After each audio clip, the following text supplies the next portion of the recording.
Hello and welcome! Today we're going all the way back to 2002. The Bionicle theme has been on shelves for over a year now and by all accounts has been a massive success. We've seen the Toa, the Chiraga, the Borok and a whole host of other sets. But now LEGO faces a problem. Every successful toy line needs heroes, but sales of the original Toa have slowed. After all, why would people continue buying the same characters that they already own? It's a problem that's been plaguing toy designers for as long as toys have existed. But luckily for LEGO, there is a solution. It's tried and true, as simple as it is devilishly effective. It's worked for He-Man, Batman, Transformers, Barbie, and just about everything in between. You simply take the stale old product that's gathering dust on store shelves and you give it a new hat. Or, in this case, shiny new armour. And thus the Toa Nuva were born. Okay, so maybe that's a bit of an exaggeration, but don't let that scattering of new pieces fool you. At their core, the Toa Nuva are the same 6 figures you bought last year. That's not necessarily a bad thing, of course, especially not considering just how iconic those original Toa are. And the Nuva designs are still nowhere near as uninspired as some of Bionicle's later character refreshers. Yeah, I'm looking at you, Borok Carl. But it does feel like LEGO cheated a little bit. The storyline wasted no time explaining the transformation. After defeating the Barag twins, thereby saving Matanui from the Borok swarms, the 6 Toa are lowered into a strange liquid known as energized protodermis. The substance transforms their biomechanical bodies, and they emerge as the Toa Nuva, bigger, badder, and just different enough from your existing figures that you need to buy the same 6 characters again. Well played, LEGO. Anyway, let's get started. First up is Tahu Nuva. Yes, the Toa of Fire is back. His mask has been redesigned, he's got new armour, he's a little bit taller, and his flame sword has been upgraded to these 2 enormous blades. As before, twisting the gear on his back allows him to attack, although this time enough gears are included for both arms instead of just one. A new feature for the Toa Nuva is that all their accessories are dual purpose, working both as weapons and as tools. In Tahu's case, the blades clip onto his feet to form a lava surfboard.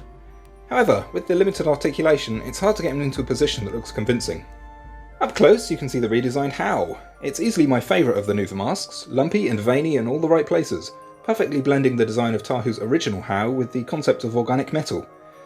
Unfortunately, none of the other Nuva masks managed to pull off this redesign quite so successfully, with some straying too far from the organic aesthetic and others straight up abandoning the design cues of the masks they're supposed to represent. But before we look at those other masks, here's Tahu Nuva alongside the original Tahu. The silver pieces really complement his colour scheme, and you can see that those new legs give him a reasonable height advantage over the original Tahu. But that extra height advantage comes at a cost. The Nuva leg pieces are almost completely hollow around the back. And don't let that sculpt fool you, the knee joint is purely cosmetic. We won't see heroes with knee articulation until the Toa Metru come out. Next up, Lewa Nuva, the Toa of Air. Just like Tahu, Lewa now has 2 weapons instead of 1, switching out his old axe for a pair of deadly looking katanas. You can help him slice his enemies into pieces by twisting the gear on his back, but unlike Tahu with his blade surfboard, those katanas don't really have a secondary function. The canister art suggests they can be used for gliding, but twisting the arms so far forward just doesn't feel natural, and he ends up looking a little bit awkward. The redesigned Miru doesn't seem to have much in common with the original at all, aside from its colour. It doesn't even seem to share the same aesthetic as the How Nuva we saw previously. It's less veiny and organic this time, more like, well, I'm not sure. An Asian pagoda maybe? Especially with those steep ridges on top. There are lots of little vents sculpted in, and some weird bits in the mouth area that look like teeth. And here's Lewa Nuva compared to the original Lewa. Ironically, while Lewa Nuva's blades have been reused dozens of times in other sets, the original Lewa's axe still hasn't been included in a single other set since its release. Next up we have Kopaka Nova. He's switched his old sword for a pair of new blades, but he's still got that shield, although it's now much larger and more solid. And if you think those blades look a little bit like the bottoms of ice skates, that's not a coincidence. They clip onto Kopaka's feet to give him a speedy way of travelling down slopes, over ice and into battle. I'm not sure I'd personally choose ice skating over the ability to defend myself, but I guess he does still have that shield. Up close you can see the redesigned Akaku Nova. My one complaint with Kopaka's original mask was how its rounded shape left much of his chin exposed.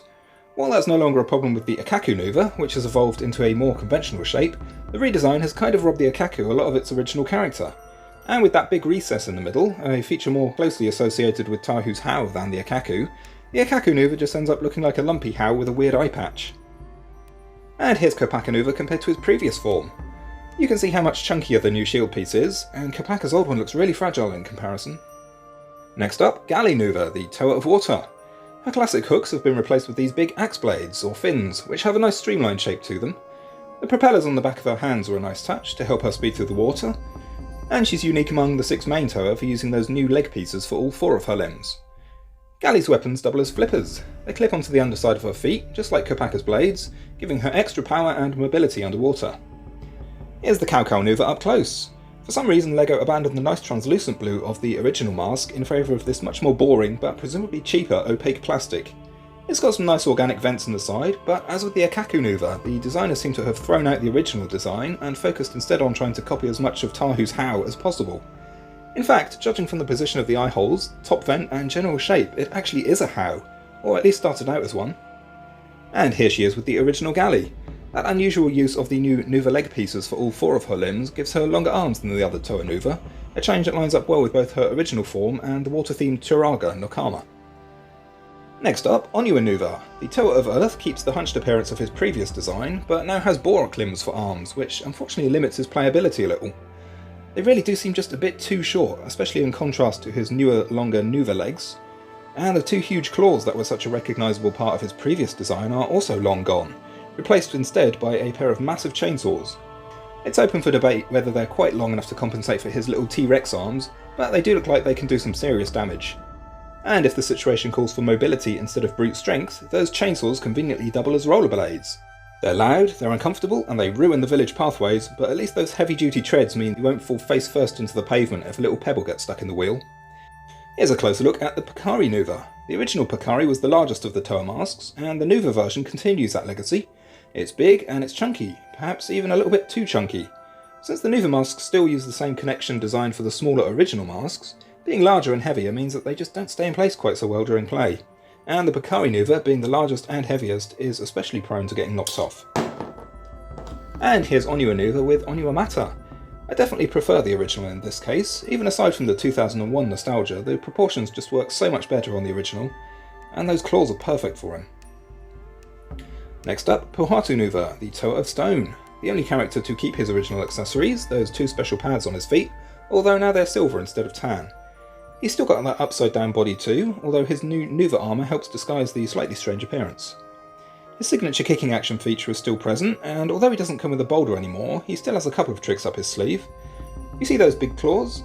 They pop off and clip together, forming a convenient metal ball that can be smashed into his enemies. And here's a closer look at the new Kakama, the Mask of Speed. I'm not sure what I think of the mask design here. The top fins are nice, but the sculpting makes it look a little bit like the mask has flabby bulldog jowls. Not to mention it has very little in common with the original Kakama. Still, it's sleek enough to pass as a Mask of Speed, and it manages to keep the organic style of the other Nuva masks, so bonus points there. And here he is with the original Pohatu. Pohatu Nuva's legs are attached differently, with the socket joint turned 90 degrees sideways, which gives him the widest thigh gap known to science. Those new claws definitely look a lot more deadly than before, although I still kind of like the simplicity of the stubby little fingers. Anyway, that's the 6 main Toa Nuva, but we can't have a video about the Toa Nuva without giving a shout out to the honorary 7th Toa, Tahu Nova. This guy came in set 8596, along with a hoverbike vehicle called the Usanui. He's mostly made of white parts, even the joint pieces that are normally black, and he's got some nice gold armour instead of the usual silver. Aside from that, his construction is similar to Gali Nuva, with the new leg pieces being used for all 4 limbs. Tahu Nova's mask is the Avoki, the legendary Mask of Light. It's a very nice design, sleek and mechanical looking, much less organic than the other Nuva masks. It's a different kind of plastic too, a bit more flexible, and LEGO would continue to use this softer plastic going forwards. The set actually included 2 different versions of the mask, the gold version you see here, and a glitter version that's supposed to represent the mask with its power activated. The glitter is a special coating rather than moulding, and you can see it really catches the light. If you're a collector, there are a couple of other versions of this mask to watch out for too. There's a flat silver one that was used in set 8593, Makuta, where it's used to represent his hands, and also a pearl light grey version that came with the 2010 Stars re-release of Tahu Nova. Oh, there's also a solid platinum one that was given out as a contest prize, but yeah, I don't have that one. Still, if you're curious to know what Tahu Nova looks like with a silver mask instead of gold, here you go. Switch out that gold armour for silver as well, and he looks right at home with the rest of the Nuva team. And on the subject of mask collecting, the 6 Nuva masks were also available in blind bags during 2002. Just like the Kanoe packs from 2001, each Nuva pack contained 2 random masks in any of the 6 Toa colours, along with 3 random Borok Krana. And if that wasn't enough for you, the Nuva masks were released again in 2003, this time packed with metallic Krana Cal instead of regular Krana. And to spice things up, the masks could now be found in silver to represent their depowered protodermic forms. Today, these silver masks are super rare, so be prepared for a challenge if you want to collect all 6. So, that's just about it for this review, although the Toa Nuva would return again in 2008, with half the team being released at the start of the year as Toa Fantoka, like Kopaka here, and the other half of the team being released a few months later as Toa Mystica. The characters all received a complete makeover for this release, with new weapons, different colour palettes, and redesigned masks, not to mention a lot more articulation. Unfortunately, it all comes at a cost of their identity, since they're now virtually unrecognisable as the 6 original Toa. Still, they're great figures, and they're worth picking up if you haven't done so already. And there we have it, a brief look at all things Toa Nuva. I hope you've enjoyed this video, and I'd love for you to share your own Bionicle thoughts and stories. So leave a comment, click that like, and if you feel so inclined, subscribe to my channel for more Bionicle videos. Ta-ta!